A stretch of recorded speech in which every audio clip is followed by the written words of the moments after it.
Hello and welcome back to the course on MetaTrader 4. In today's tutorial, we're talking about chart zoom and compression. So we've already discussed zoom a bit. We have these two buttons at the top, so we've zoomed in to the maximum. We can't zoom anymore. If we want to zoom out, then we just click this button and we can zoom out over here. So that is one way to control your zoom. Another way to control your zoom, which also not many people know about, is if you look at this timeline over here.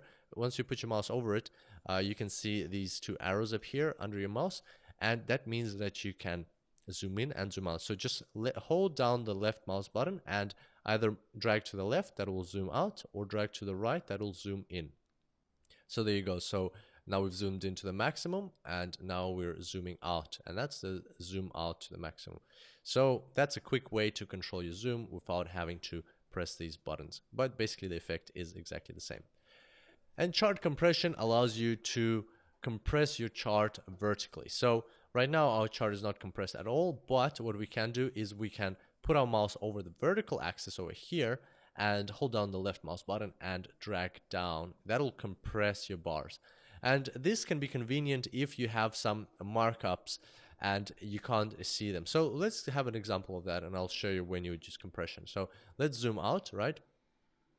And let's say, for example, I want to show that this is an important line over here, right? So this is an important level. As you can see, the currency pair went down back in, when was this?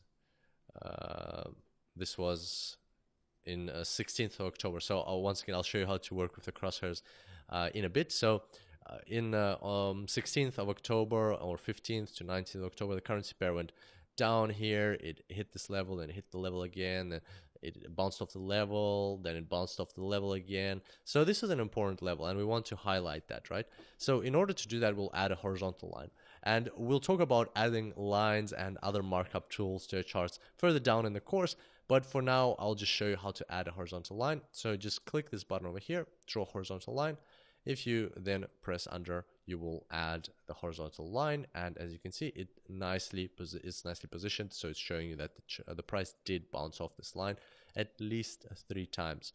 So as you can see, that happened here and here. So this is called a support level because the price bounces off of it. And let's say we've marked it up, and now if I zoom back in, you can see that at this level of zoom, I can't see that support level, right? But now if I want to see it, I have 2 options. I can either zoom out, right? But then will see too much of the chart. I don't want to see all of these bars. So I'll zoom back in, but in order to see the support level, what I can do is I can compress my chart, and that way now I can see this level, and I can see how far away the price is from that level. So there you go. That is how you use zoom and compression in MetaTrader 4. I look forward to seeing you next time, and until then, happy trading.